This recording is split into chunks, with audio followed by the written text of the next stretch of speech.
Everyone, and welcome to our webinar session. We will start shortly.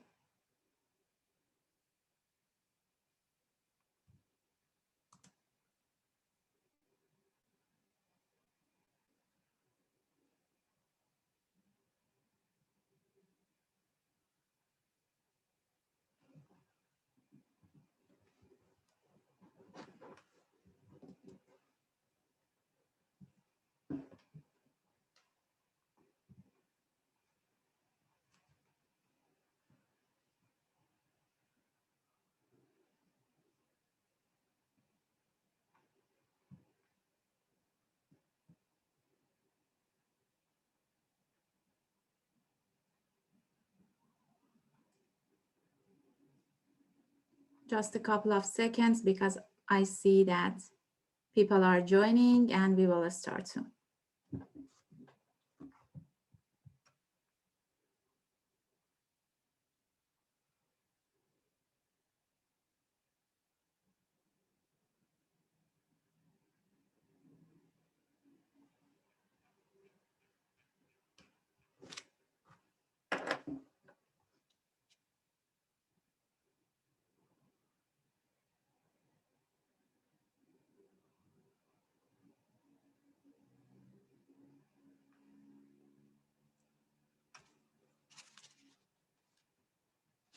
Okay, so good afternoon, everyone, and welcome to our webinar session, Patient-Centric Supply Chain for Prescription Drugs. I'm Bahar Ali Akbarian, Research Leader for Michigan State University's Axia Institute. First of all, I'd like to thank you to join us today, and I'd like to thank our sponsors, eAgile, Fresenius Kabi, and IntelliGuard for their support for our mission and our efforts. Joining me this afternoon is Mark Karhoff, Principal at 10 Count Consulting, who will be moderating this afternoon's session with me. We have two great speakers, Dr. Gada Ashkar and Dr. Jillian Foster, who I will go for their presentation shortly. So just a couple of housekeeping points. So today's session will be until 4 p.m. EDT. You are all muted, so do not check your speakers, please. You will have the opportunity to ask questions using Q&A option. So please ask your questions as they come up, and we will try to compile them during our Q&A at the end of the session. We would also like to get your feedback on our session. So we'll ask you to complete a post-event survey in the Zoom application once the program has concluded. We will send the speaker's slide deck following the event, and this session is being recorded. We will post it to our website soon. Just a brief introduction on Axia's annual effort on patient-centric healthcare supply chain. The Axia Institute is currently leading an outreach effort to create a value chain ecosystem to help facilitate the end-to-end healthcare supply chain. We've been on this journey for quite some time now, and we've been addressing opportunities created for the pharmaceutical industry by the Drug Supply Chain Security Act, or DSCSA. Working with different nodes of the healthcare value chain, we are searching for ways to improve the quality, efficiency, and safety of care delivered to patients.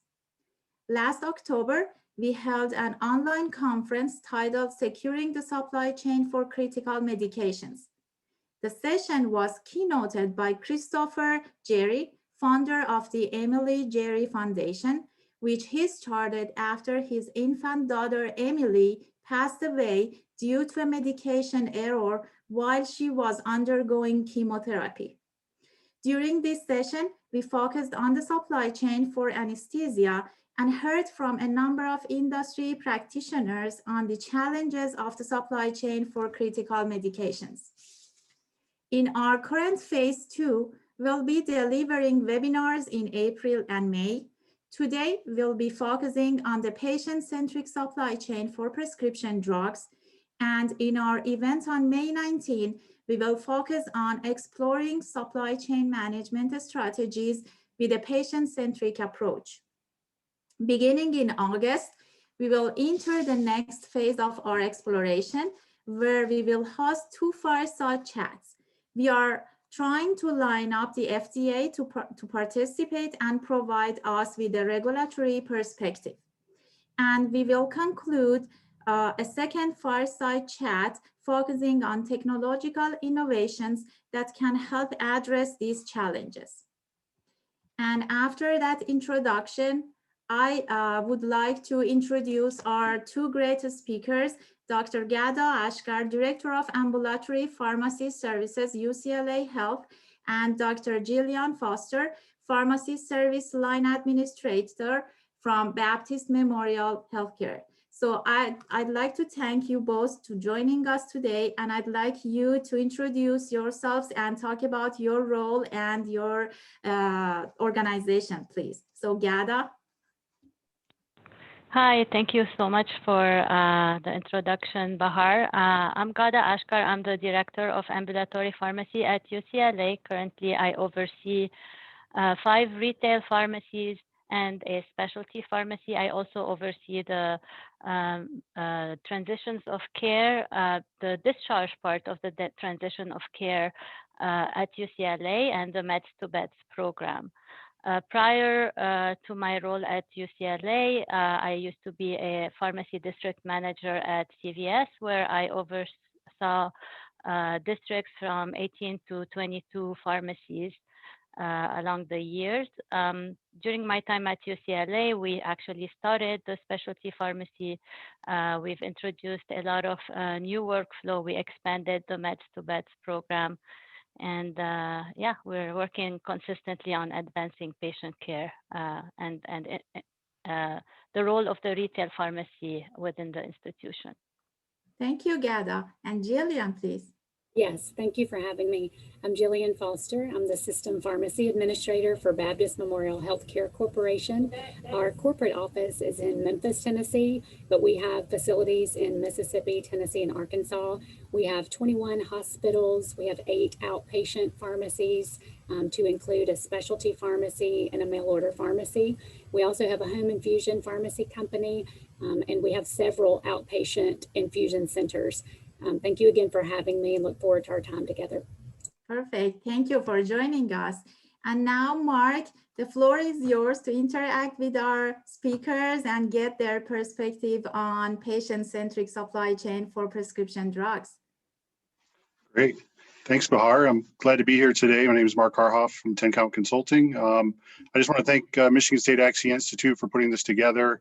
I know they do a lot of work across different industries, and I'm really excited that they're starting to participate more and more in the pharmaceutical industry, because I think they bring out a good perspective of really customer-centric in other industries, but now patient-centric to healthcare. So if you're not familiar with their work, I definitely recommend checking out their website, and you can become a partner or you can join events like this. And you saw last year a really great event, so I'm happy to be a part of this one. So I guess today we thought we would start off with just kind of understanding a little bit about what the supply chain and the operations look like for your pharmacies. So maybe Jillian, if I could start with you, curious what your supply chain looks like. And I know you have a little bit of a diagram here to step through maybe. Sure. So for the hospital pharmacy work, patient safety really begins with access to the drug products. So it seemed appropriate to me to share a graphic that I did receive from our drug wholesaler. We happen to use McKesson, and so they shared this graphic that really portrays some of their strategy in ensuring that they get the product to us safely and timely. And so, of course, it starts with the drug product at a variety of manufacturers. McKesson, again, which is our wholesaler, has a tactic where they have a couple of key locations that would be their redistribution centers. I feel like that is there and their strategy to help work through drug shortages that may happen in the industry, and then they get those out more regionally to their distribution centers, and then they make it to us at the hospitals and the pharmacies. For Baptist, something that's really important for when we're looking at wholesalers and thinking about the supply chain, as I said, is timeliness, reliability, quality, and safety. In our past, when we've considered different partners, we've actually visited their facilities to get a better understanding of their processes and safety and quality. Great. Thanks, Jillian. Gada, was there anything you wanted to add to that in terms of your overall supply chain? No, actually, it's very similar to what Jillian mentioned. We use AmerisourceBergen. That's our supplier, and their process is very similar to what Jillian described for McKesson. So, yeah. Great. And I guess just in terms of the pharmacy itself, we have a diagram here that Gada provided. If you could maybe kind of step through, Gada, what the product flow looks like a little bit. So yeah, this diagram basically explains the workflow within a retail pharmacy. After we receive this is not about receiving the drug, it's actually the workflow pertaining to prescriptions, right? So when the prescription is received by the pharmacy, whether it's electronic or hard copy, it's transcribed by the pharmacy technician or the pharmacist. At UCLA, we call that first fill review. And if the first fill review was performed by a technician, it's usually clinically reviewed right after by a pharmacist. So we have multiple checkpoints by pharmacists of the workflows that we do just because we want patient safety. Once it's clinically reviewed by the pharmacist, and they review drug-drug interactions, DURs, all these good stuff, it goes to the filling process. That process is usually performed by a technician. The system allows for product scans, so they scan the label and the product, the barcode from the manufacturer to make sure it's the right drug. Once that's done, then there's another step where the pharmacist verifies the product and final verification of the whole process. And once that's done, this is when it goes to the point of sale, whether the patient comes and picks it up or it's sent by mail order to the patient, through mail order to the patient, or whatever way it's going to be picked up. Or sometimes we have some prescriptions that we deliver straight to the clinics. So that's the basic retail pharmacy workflow. That's great, Gada. I think it's interesting to see how this is really kind of almost like a small operation in terms of a supply chain, and how another maybe order fulfillment operation might work or something, but a little bit more obviously precise and a lot more controls and such. Jillian, anything you would add to that, or any difference on your side? All I would add, and of course, that's got to mention, this is a great depiction of an outpatient pharmacy workflow, and I would say ours is very similar. The one thing I would just mention is from a hospital perspective or inpatient, the filling graphic there, of course, in our outpatient pharmacies is for self-administered medications, oral tablets, creams, eye drops, inhalers, etc. The only difference for an inpatient pharmacy is that we are preparing IV medications to be administered intravenously, and so they're in a bag, and there's an IV hood involved and some other quality checks. Typically automation is involved, and I may touch on some of that a little later during our discussion. Great, thanks. Yes, I thought that was a really good overview, and today we wanted to really kind of understand some of the challenges and things that you both are seeing within your pharmacy systems. The first question we wanted to check in on was, what do you see as the biggest challenges to providing the best care to your patient when it comes to prescription drugs? And I guess, Jillian, maybe I'll start with you. Sure. Something that came to my mind was the lack of interoperability. So, of course, in the hospital setting, most health systems now are using electronic health records. And for a system like Baptist, we use the same record all across our system, which works really well. But when a patient is transferred to us from another hospital or just from home, we have a lot of great history in the electronic medical record if they had care at Baptist, but maybe not if they had care at other locations. And so just having more history on the patient's clinical condition would really give us even more information to work on. So that was one thing that came to mind. Cost is another and will always be another concern in just how we can provide the best care. Medications are costly, and we do a lot of work around trying to choose the most cost-effective medication. We have agreements with our wholesalers. We have some, not many, but some agreements directly with manufacturers. We talk a lot about drug cost and rebates. We would really prefer upfront best pricing compared to rebates. That just keeps transparency around what is the most cost-effective care. Pharmacy has a lot of cost in labor, a lot of cost in overhead. And then lastly, I just would say differences in payer incentives. Outpatient payers for pharmacy products reimburse differently than we are reimbursed for inpatient drug costs. And so understanding and being familiar with those things help us make decisions, but can be challenging because they're often very different. That's good. You want to add something to that, Kata? Or from your side? Yes. So from our side, obviously, in the retail pharmacy, I just want to describe that it's always a very high-paced environment. So it's like we feel in a average size pharmacy, we fill about 300 prescriptions a day. So that tells you how quickly things have to happen.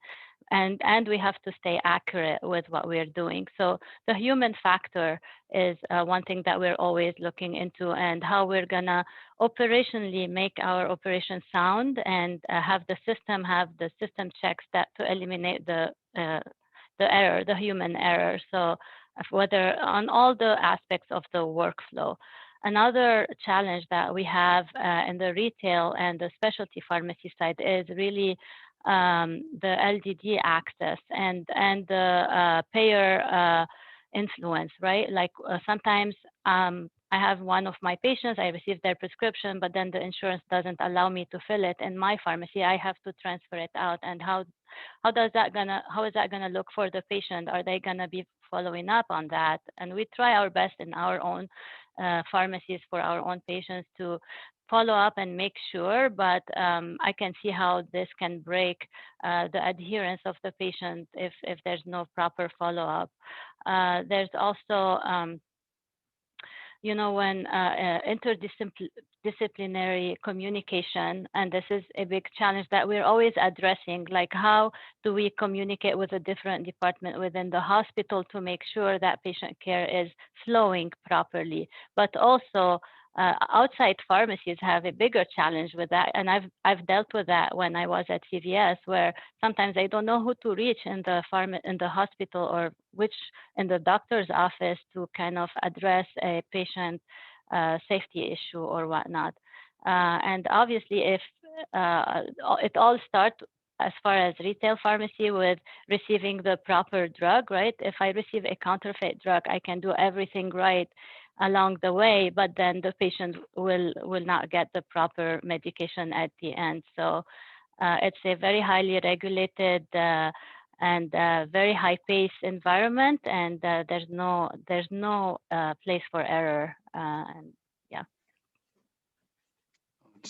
Thanks for sharing that. I had the opportunity to visit a couple pharmacies over the last couple of years and with clients, and I definitely have a better appreciation now for the volume of activity happening. It is really fast paced, and really just to see all the supply chain functions that actually happen.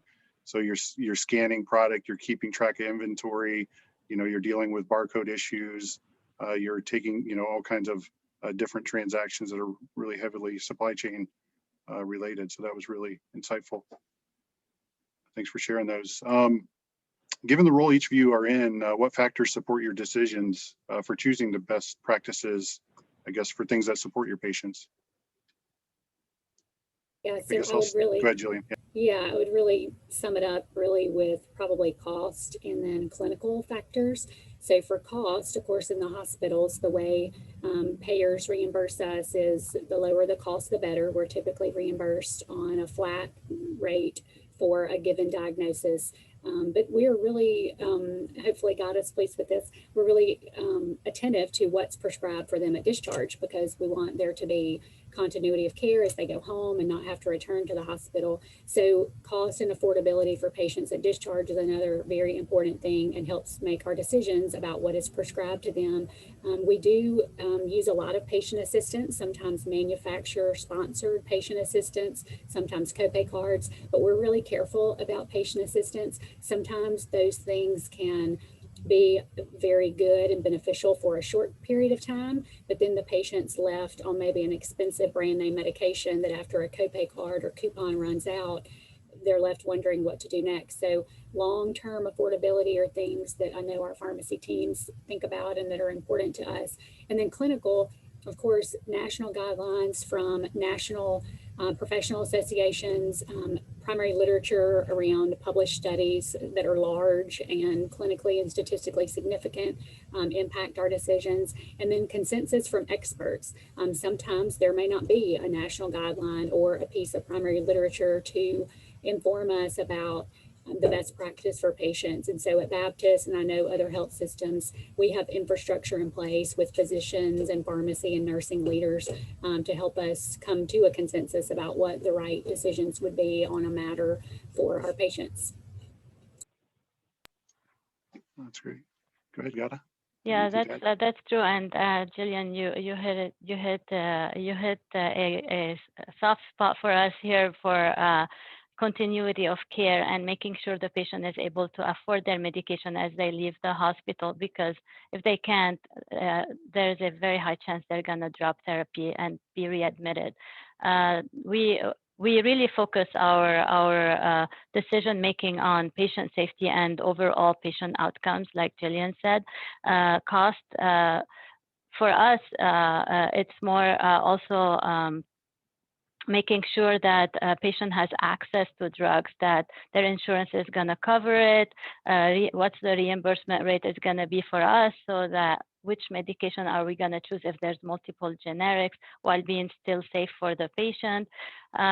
There's also situational decisions, like during this pandemic. I can give you an example. We changed a lot of our operational processes just to make sure that our employees, but also our patients, are safe. We shifted a lot of our prescriptions to being mailed out to the patients, just because they don't want to come to the hospital, and we want to make sure that they have continuity of care. So we really react to what's going on. We collaborate throughout the institution to make sure, although we're like the last step of the whole process in the retail and discharge pharmacies, but we collaborate to make sure it all goes seamless and patients have the best care across the board. That's great. Thanks for sharing those. And I guess I'll also remind, if anybody has questions, definitely use the chat. We'll try to get to that with a few minutes till the hour to cover any questions anybody has. So now I wanted to shift gears just a little bit and talk about, when you move towards improvements, what manual processes do you believe could benefit from technology advancements? And I think, Jillian, you had shared a little bit of a diagram here to kind of talk about how you may look at some of those opportunities. So just wonder if you could talk to that. Yes, some on the call or on the WebEx may be familiar with the concept of an autonomous pharmacy. And so Omnicell is one of our partners and vendors that we use for pharmacy automation, and several pharmacy leaders across the country have worked with them on this autonomous pharmacy concept, where, as the diagram shows, they were able to allow me to use this diagram, just minimizing waste, minimizing errors, and really minimizing human or pharmacy staff touch. How do we promote technology in a safe, efficient way to allow pharmacists to be more involved with patient care, and be sure that we're not duplicating or having redundancy in our work. And so 2 or 3 processes particularly came to mind for me that feel manual today, but I think we have some opportunity around. And the first is drug diversion management.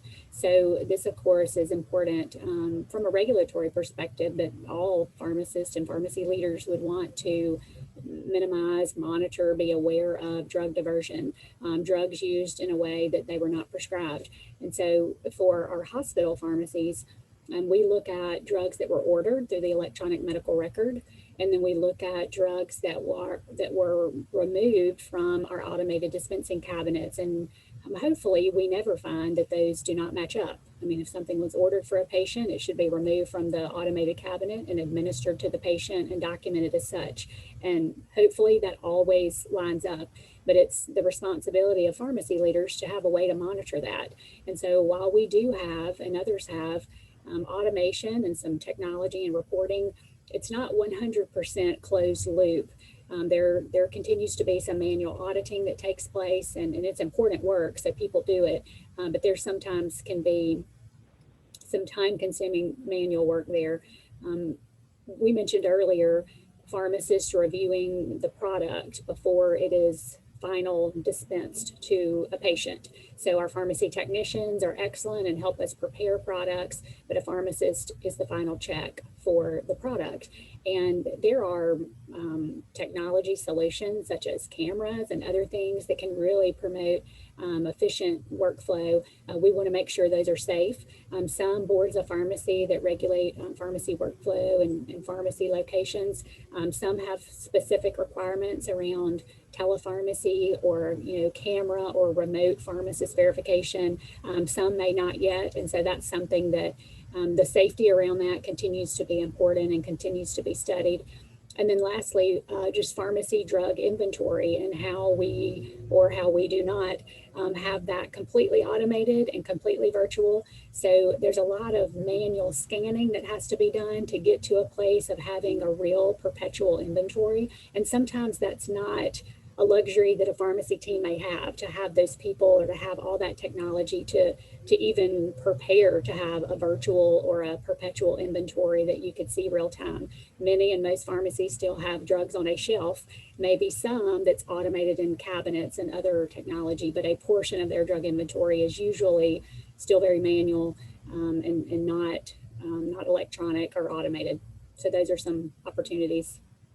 Yeah, those are really great points. I think it's interesting. You talked about interoperability for patient records, but then also interoperability for the supply chain. I think that's definitely an area that hopefully resonates with a lot of the participants or spectators, being from the manufacturer and other sectors, in terms of how do we share better data across the supply chain. So thanks for sharing that.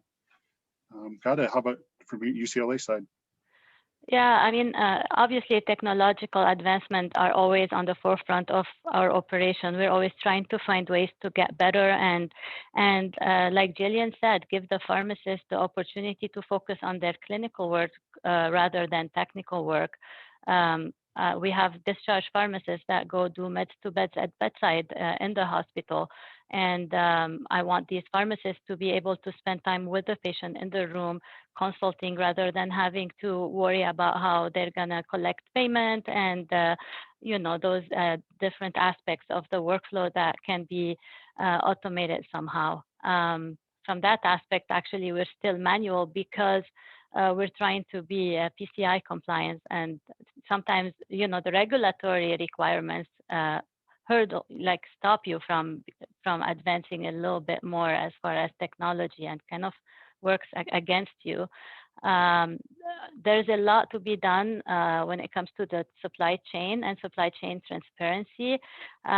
We still, and being a 340B institution, and the complexity of the inventory when you're in that space, although our inventory is virtual, 340B versus WAC, but still it makes it much harder to automate the whole process and stay compliant. So obviously, like staying on board and trying to stay ahead of the game, and PSCSA compliance is coming, right? And how are we going to be ahead of the game and try to be compliant right away when things are implemented?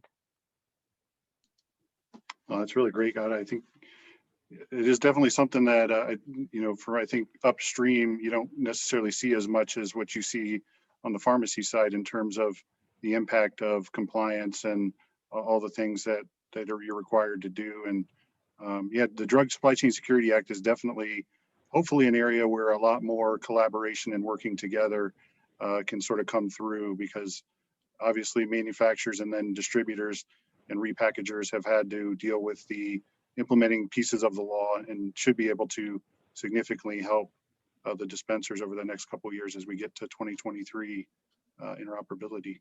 So thanks for those points. I guess next question, what hurdles exist to technology advances in pharmacy management? And I guess Scott, we'll let you go ahead and start out on this one. Oh, for us, the first one is IT resources, because in a hospital space, you're always like, have to be in line behind other departments that have IT requests. For the IT, I don't know if Jillian has the same challenge.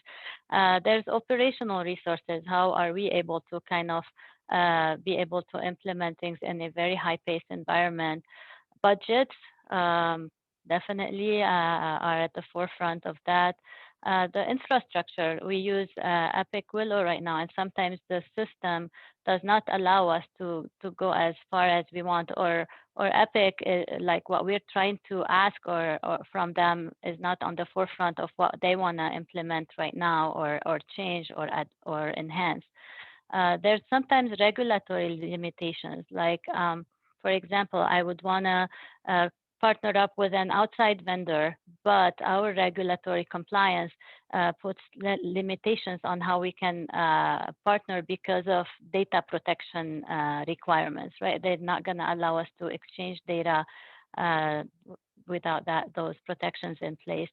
And then obviously leadership buy-in, and how does my project prioritize for the C-suite compared to other projects that the institution wants to implement.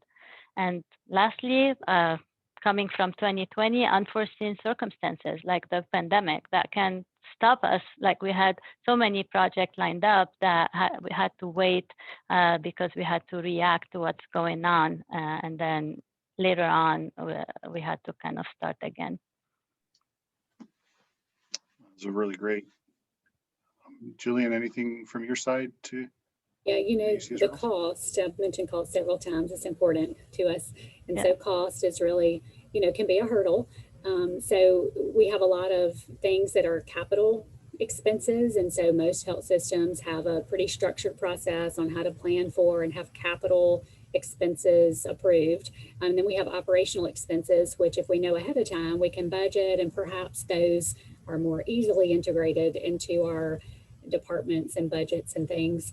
I think there's sometimes feels like there might be redundancy in the market regarding different partners or vendors and the services they offer. And so sometimes that can be a hurdle to just make sure you're giving due diligence to the different options that are out there, and wanting to be fair to partner vendors, but wanting to be good stewards for your organization in reviewing and understanding different options. And then lastly, something Gada touched on, certainly priorities and the different challenges and competing priorities for your executives is one thing, but I feel like pharmacy does such a good job of making things look very easy and that everything's working really well, that I think when requests to enhance the workflow are brought forward, folks are just not aware that there was ever an issue.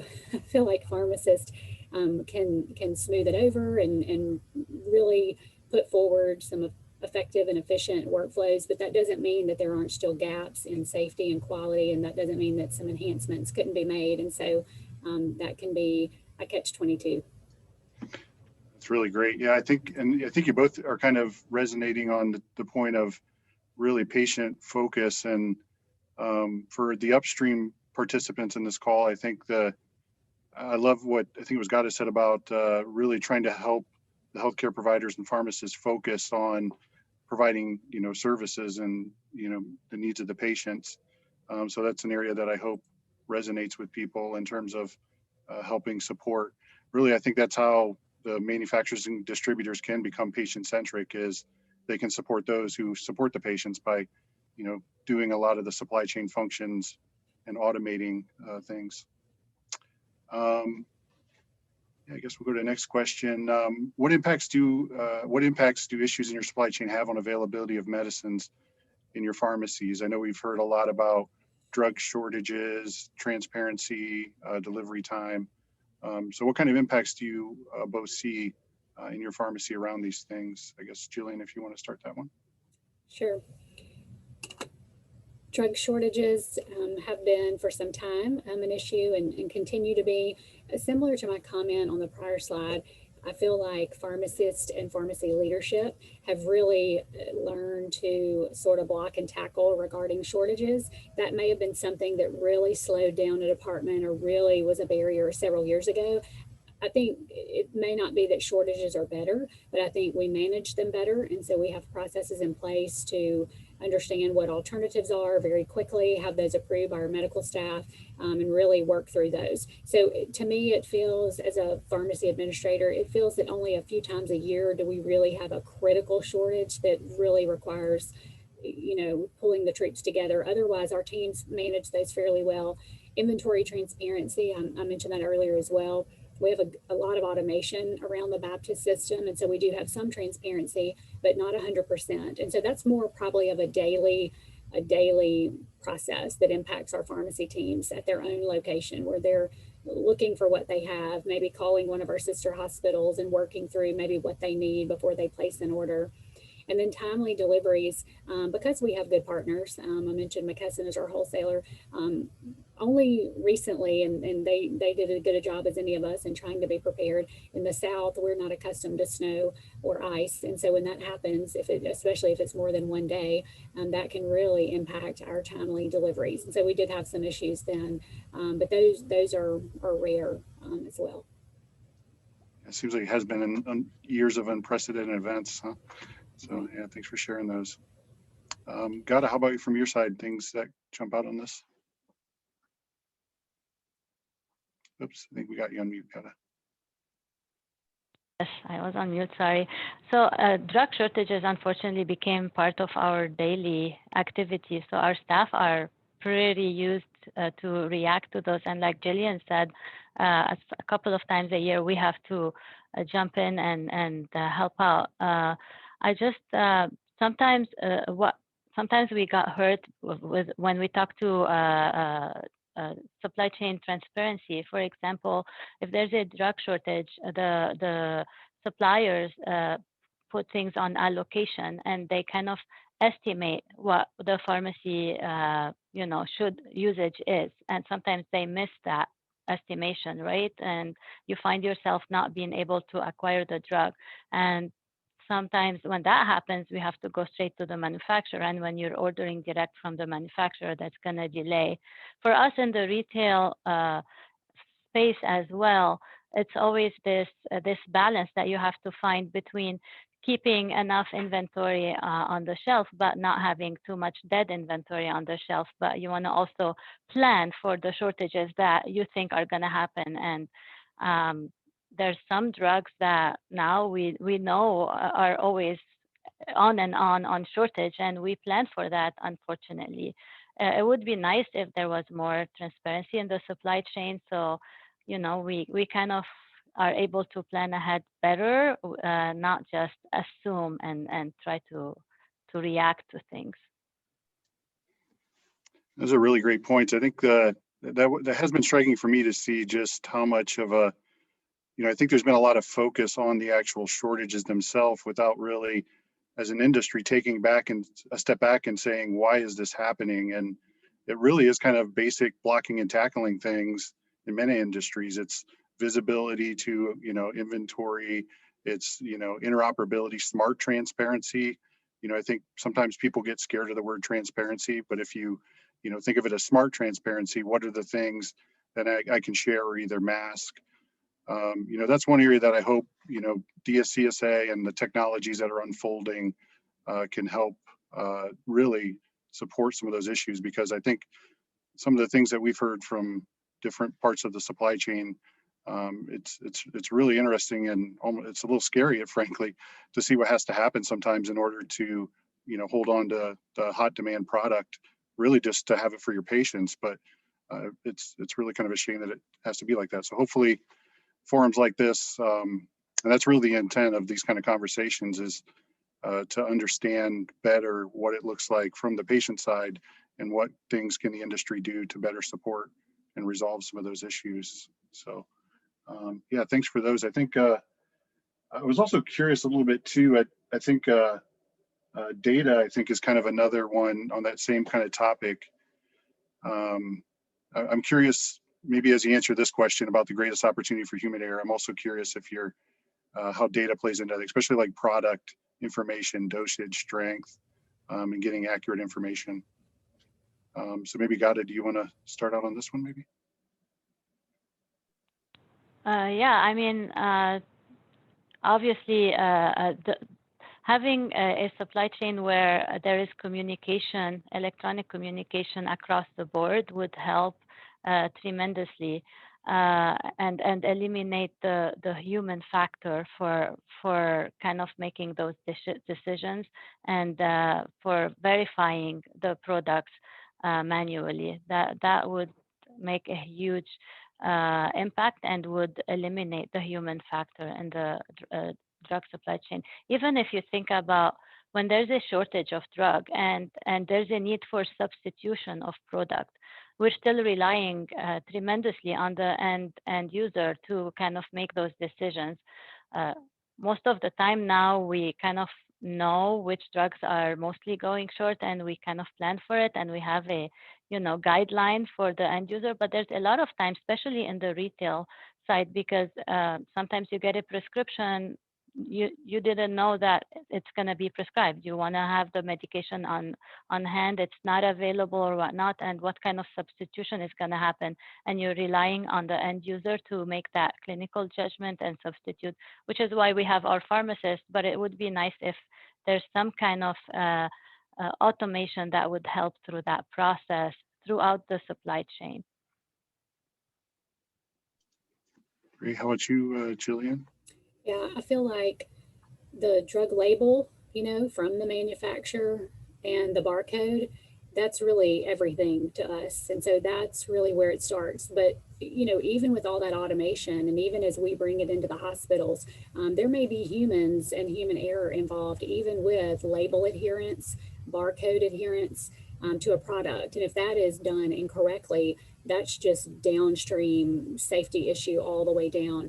At Baptist, we have medication barcode administration. So our nurses scan the patient's armband for their identification, and then they scan the barcode on the drug. And it's the barcode from the manufacturer. And so those sync up and confirm for the nurse that there is an order in the electronic medical record before the nurse proceeds with administering the medication.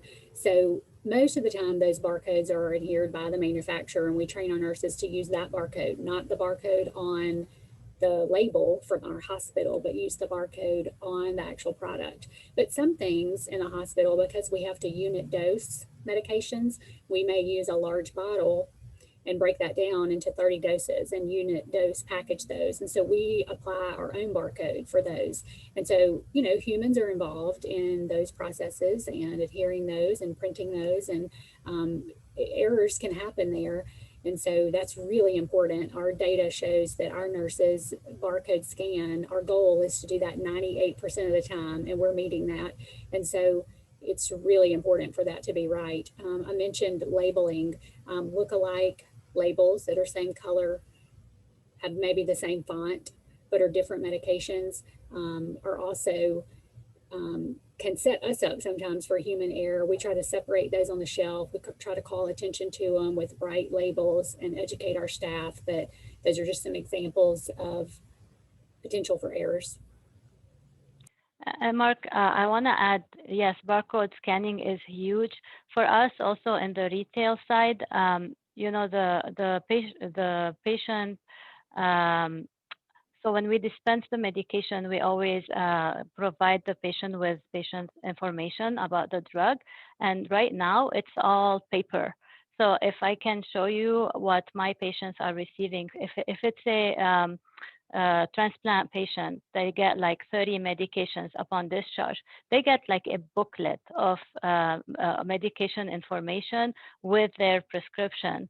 And I guarantee you it's very difficult to navigate for the patient. So obviously, for the manufacturers, it would be nice if they can hear that from us, because if they want those information to be read by the patient, not everybody knows how to navigate the internet or whatnot and get the right information, the appropriate information.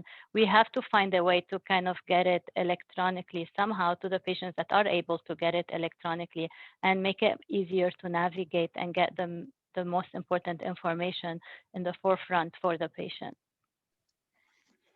A really great point, God. I definitely have heard from the manufacturer side a desire to obviously move away from paper if possible, but obviously everybody understands there are some patients that need it.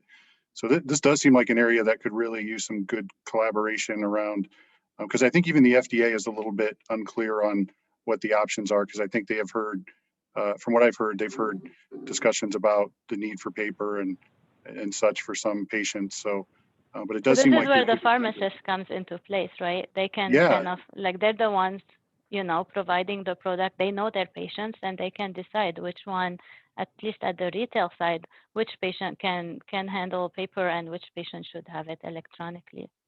That's great. Well, I think we're up to the Q&A. Did Bahar, do you want to take us away? Thanks both for your participation. Great. Yeah, thank you, Mark. Thanks, Gada and Jillian, for your thoughtful answers. Really appreciate your comments. So as I understood from your comments, so the pharmacy environment is evolving, and in order to be up to date and in order to make sure that you are providing the best care to the patients, as it is also mentioned by DSCSA, there is a need for collaboration and cross-collaboration between supply chain experts, healthcare providers, and solution providers. So this is the major focus of our webinar series, in order to gather all these stakeholders together in order then to develop some solutions to overcome that issues. So thanks again for your insights. So there is a question for Gada. When you talked about the scanning the labels at the time of filling, could you expand on these? For example, is it verifying the barcode information or checking for other things? Do you have any suggestions for labels for making them more valuable? Yeah, so right now what we do is our EMR, when it gives us the label, it has also a 2D barcode on it that has all the information of the prescription, but also the like which drug should be affiliated with that label. And so whoever is filling the medication, they go to the shelf, they pick up the medication supplied by the manufacturer, they scan that label, and then they scan the right now, our system enables us to scan the 2D barcode. So whatever information that flows from the 2D barcode, there is an ability for it to flow to our system.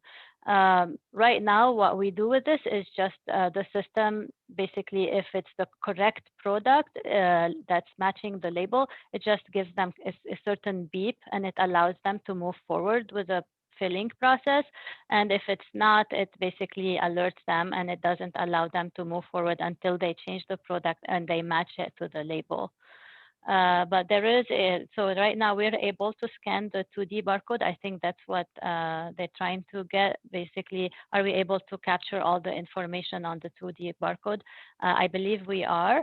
And then, yeah, it's just a security step that we use. Perfect, thank you. Jillian, do you want to add anything on that question? No, that was great. Perfect, okay, thank you.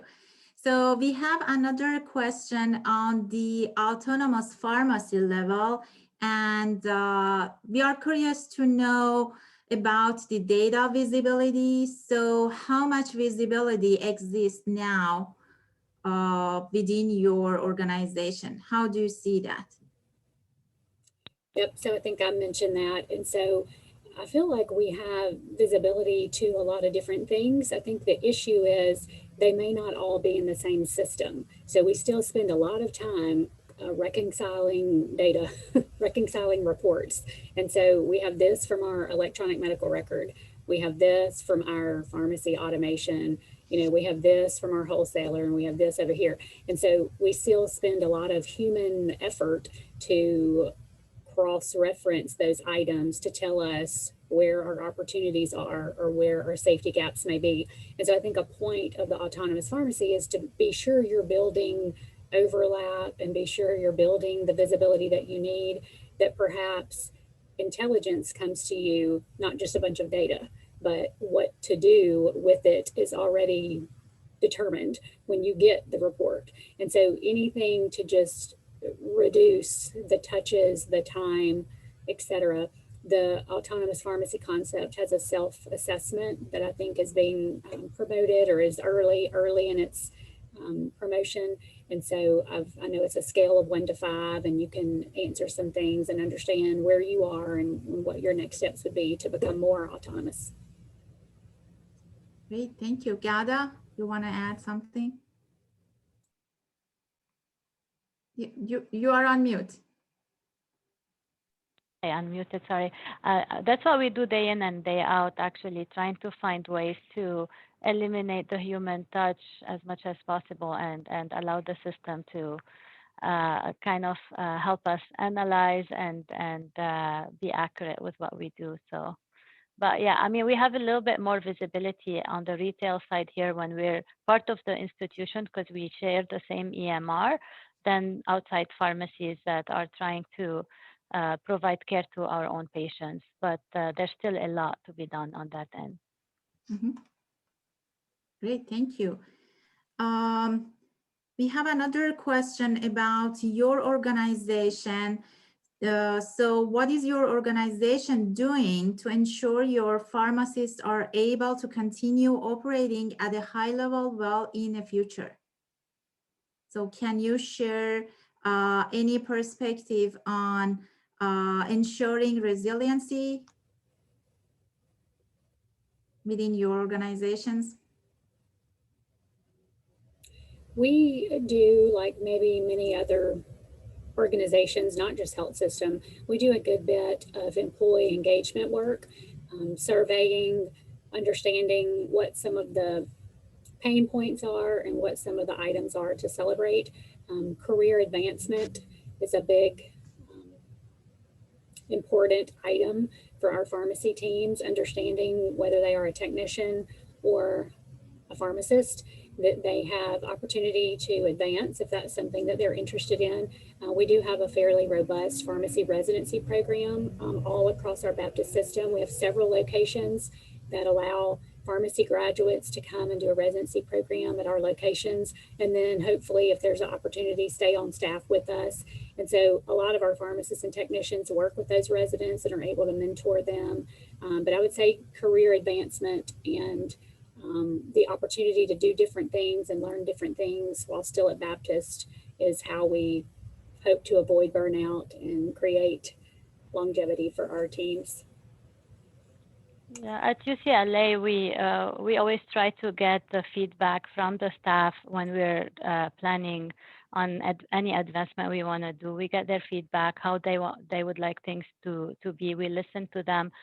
We give them opportunities for career advancements, but also what we do, for example, for our pharmacists and technicians, we have a lot of different workflows in our retail space, and what we found is really helpful for engagement is we basically rotate the majority of our staff throughout the different workflows that helped our team understand each other's workflows, help each other out, help the patient better because they understand, for example, whoever works in the meds-to-beds pharmacy works a couple of days in the specialty pharmacy as well, and they're able to understand what the specialty pharmacy is able to procure to our patients that the other retail pharmacies can, and that made a more cohesive team. And surprisingly, pharmacists are really happy with that rotation because they're always learning something new. They don't feel like they're stagnant in their career, and they're engaging clinically and operationally with leadership, with sharing best practices and with each other, and that's really benefited our patients tremendously. Yeah, great. Thank you. And since we have a couple of minutes more time, so I'd like to go through our last question from you, and which is, are there entities your organization work with that we should learn more about or engage with at a deeper level? And the answer to these questions really will help us since we are organizing our next sessions and we would like to engage with the stakeholders based on the requirements that you provide in here.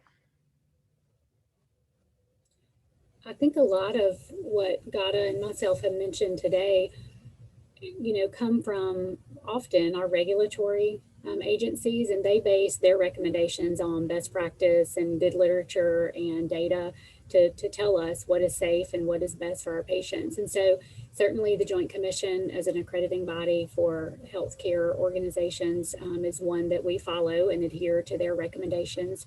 The Institutes of Safe Medicine Practice, ISMP, is another reference that we look to develop our processes and practices at Baptist. The boards of pharmacy, the American Hospital Association, and then maybe the only other one I would mention would just be professional pharmacy associations. ASHP, APHA are certainly great partners to us and give us a lot of guidance in our work. Yeah, I would add Jillian, mentioned the majority, but I would add for specialty pharmacy, for example, an accreditation body is URAC, and most of the specialty pharmacies are accredited and follow their guidelines. There is also, for us, UCLA, there's 5 UC pharmacies in California, and we collaborate all the time. So the more feedback you get from the different systems and the pharmacies, the more information you will get. Right. Always the need for a cross collaboration. Mm-hmm. Yes, great. Thank you. So with that, I'd like to thank you. Thanks, Mark, for moderating the session. Thank you, Gada and Jillian, for your thoughtful comments. And I'd like to thank again our sponsors, eAgile, Fresenius Kabi, and IntelliGuard for sponsoring this session. And I'd like to thank all of you for participating and joining us today. Please, after the webinar, make sure that you will answer and you will go through our survey after the session, and we would like to get your feedback in order to improve our efforts for our next sessions. And finally, I just would like to tell you and inform you that you will receive invitation shortly for our May 19 event, which we will have speakers from Mid-Michigan Health, the Eli Broad College of Business, Michigan State University, and biotech manufacturer Genentech. And with that, I'd like to thank also our backup team, Dr. Charlie Hasman, Dr. Swami Subramanian, John Hatfield, and Mike Karhoff from 10 Count Consulting. And thank you so much for joining us, and take care and be safe. Thank you, Gada, Mark, and Jillian again. Thank you, Bahar. Thanks, everybody. Great job. Thank you.